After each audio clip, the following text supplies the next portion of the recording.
Today on Tricro Studios, we do a high gain amp shootout between the Marshall JCM 800 2203X, the X stands for reissue, and the Mesa Boogie Mark 5 90 watt.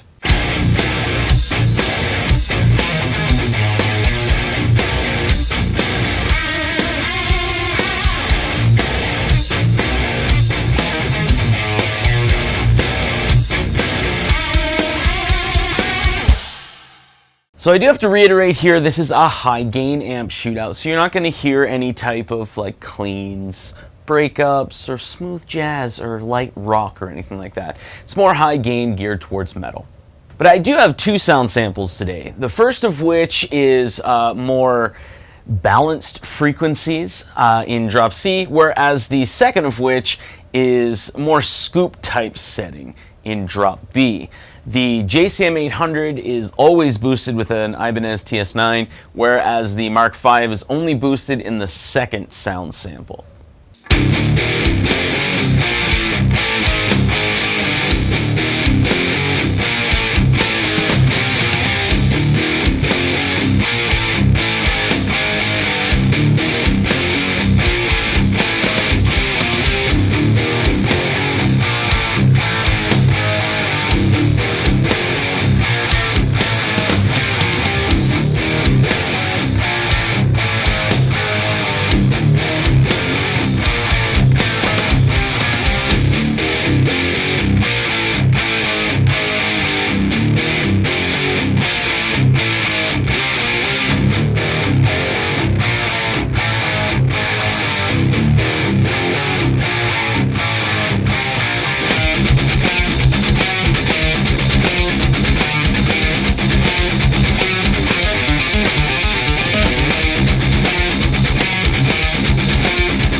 Alright, so there you go. There are the two sound samples for the high gain amp shootout between the Marshall JCM 800-2203X, which is X for reissue, and the Mesa Boogie Mark V 90-watt head, so that's the full size of the Mark Vs. So it's at this point in the video where I like to go over kind of what I've gained from doing a shootout like this, and I do have to apologize because I've been up for about 35 hours straight. I'm a little tired, so I'm going to try and not really ramble. So first and foremost, I kind of knew that I was going to be getting into not a ton of gain with the JCM 800, but those mids and like the upper mids, they really cut through, so that kind of negates that. Whereas the Mark V, it's a USA amp, it's a Mesa Boogie amp, so it's kind of famous for that low end and that high end. Now the JCM 800, I always say this, and I still think that it's true. Most people have an idea of what a Marshall JCM 800 sounds like in their head, and then they've never played one. And then when they hear it, where it's not like, you know, not modded or not completely boosted up to the high heavens, where this is only just a TS9, they kind of don't really realize that it's not necessarily a high gain amp. It's really good paired with another high gain amp because it starts to cut through, and it performs extremely well at high volumes. However, at the lower volumes, it's kind of where you kind of miss out, and it does seem to be a constant balance between your master and your preamp gain. Mark V, I tend to see a lot of people, especially those who have a dual rectifier and boost the dual rectifier. They always say that you don't need to boost a Mark V. To which, again, you don't always have to boost a dual rectifier. But most people who own a dual rectifier and say that you don't have to boost a Mark V, they've never played a Mark V. So a lot of people, when they play the Mark V, just as the dual rectifier, they'll throw a boost out in front just to boost the guitar's signal. I'm just with as with a dual rectifier, I'm kind of in the same camp where what I'll do is I'll record without it, and then I'll record with it, and I'll kind of A/B and see how I feel while I'm playing and how the overall sound is, and what kind of, hard to say but here, but like the excitement level that I'm getting from the recording, and kind of what energy it may bring to use a boost out in front. The JCM 800 as well, I've always found that when you throw a wah in front of it, it sometimes can get this weird octave fuzz type sound going on with it.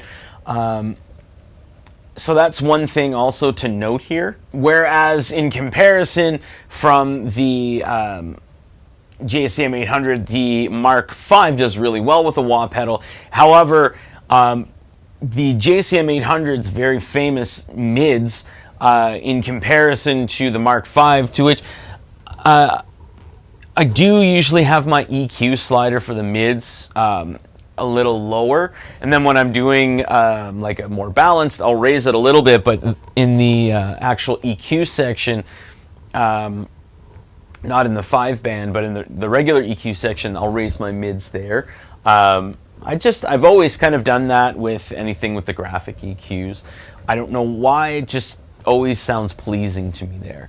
But from the JCM 800 to the Mark V, when you're playing leads, it can be a little stark in comparison, because you're hearing it's a little more present with the JCM 800, whereas the Mark V was a little more gain with it, a little more high end, but the mids are not really comparable to the JCM 800. Both of these amps would actually pair very well. So if you have one guitarist with a Mark V and one guitarist with a JCM 800, you are going to be able to fill certain spaces that two JCM 800s or two Mark Vs won't really cover. However, as most people will know, especially in a live scenario, you're going to be heard a lot more with the JCM 800. It's just when it comes to bringing up that gain, getting in a lot of saturation, you're going to be pulling out a few different tricks in order to be able to do that. Anyway, that's really all I have to say for this shootout here. I'm extremely tired, and hopefully that didn't really come across in my recordings. JCM 800 I always record pretty loud. And then I try to bring it down a little to kind of make it a little more listenable, I guess you would say. But I always go with what kind of motivates me, so what energy I'm getting. So I don't mind if there's a little bit of clipping, depending on what I'm doing, like especially for a YouTube video. I don't mind a little bit of clipping, a little bit, getting it to that edge where it's a little bit of a brick wall. But yeah, hopefully wasn't too much of that in this one, but if there was, I'm pretty tired. But I do have to say once again, I'm very lucky, very fortunate to own both amps and all the gear that I do own. Anyway, that's really all I want to say. I already rambled again after saying goodbye. Goodbye, everybody. Bye.